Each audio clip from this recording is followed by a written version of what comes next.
I've been waiting for this. I've actually been trying to delay it because I have a feeling we're going to get shredded here. But it's an against-the-grain interview of me about off-season issues. McLovin, have at it.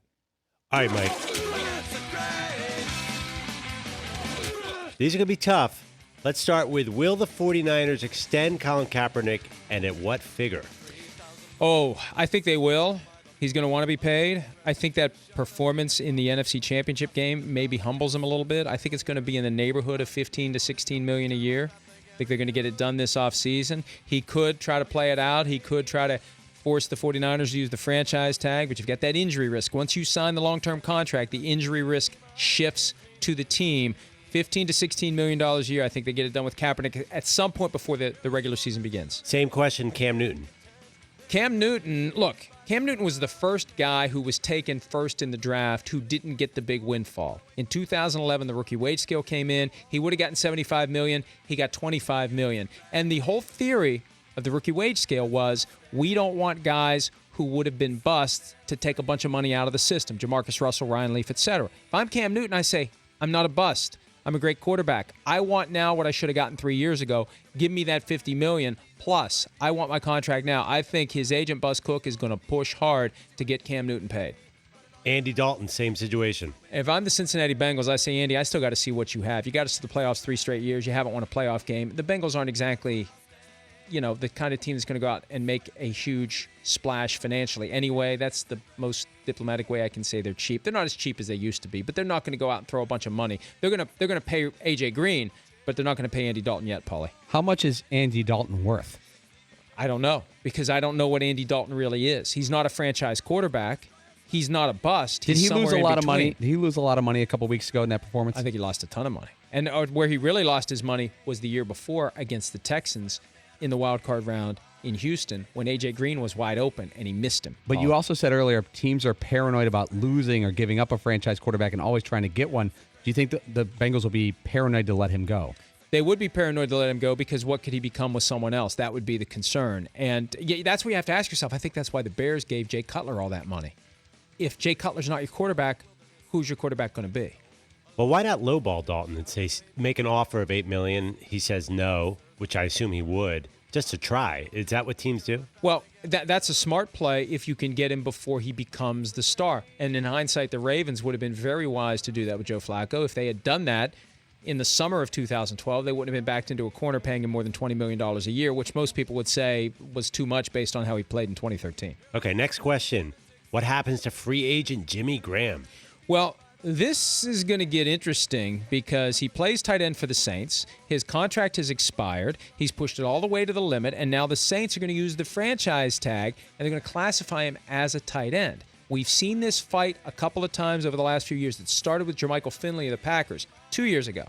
The Packers applied the franchise tag at tight end. Finley said, wait a minute, I'm a receiver. Because what you do under the labor deal, you look at the total snaps where the guy lined up.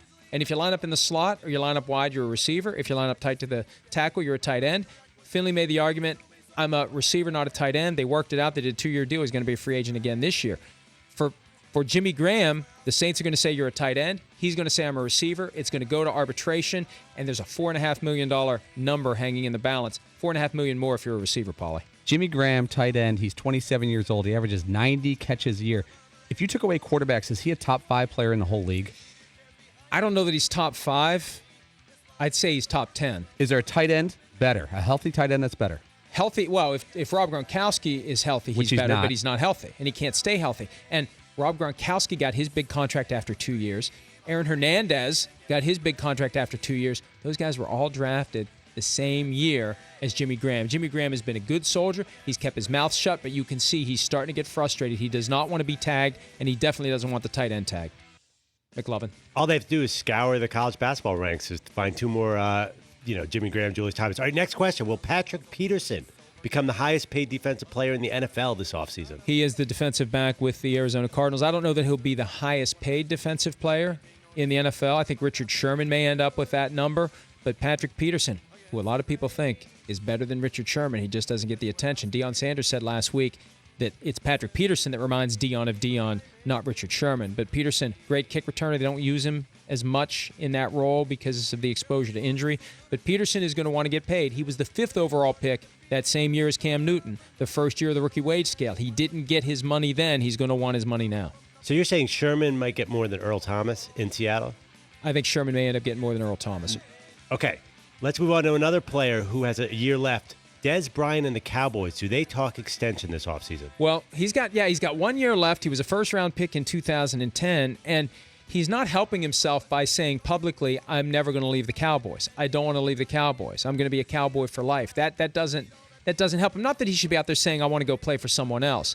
But when you make it clear that you're not going to leave, that you're never going to leave, they're going to use that against you when it's time to negotiate your contract. And he has shown from time to time a high degree of ability. He's shown he can be the best receiver in the league. He gets banged up, and they have issues with it. But look, I think he's a great kid. I think he's passionate. I'd want him on my team. The Cowboys will get him for a reasonable number in comparison to what high-end receivers get, and they're going to be happy for it over the long haul. Okay, last question for this segment. Will any big stars walk away from the game this offseason? Well, a lot of it depends on whether or not the money's going to be there for the big stars.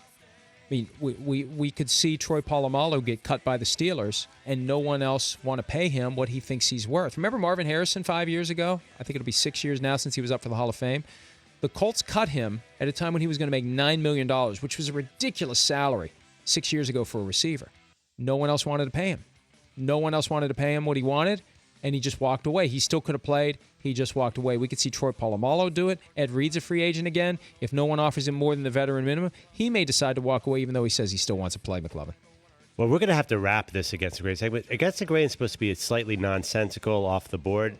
You made sense with every answer. Don't you get this, Mike? I told you I saw the questions. I was given the questions in advance. Okay, well, I'll come up with more later. All right. Good stuff, though.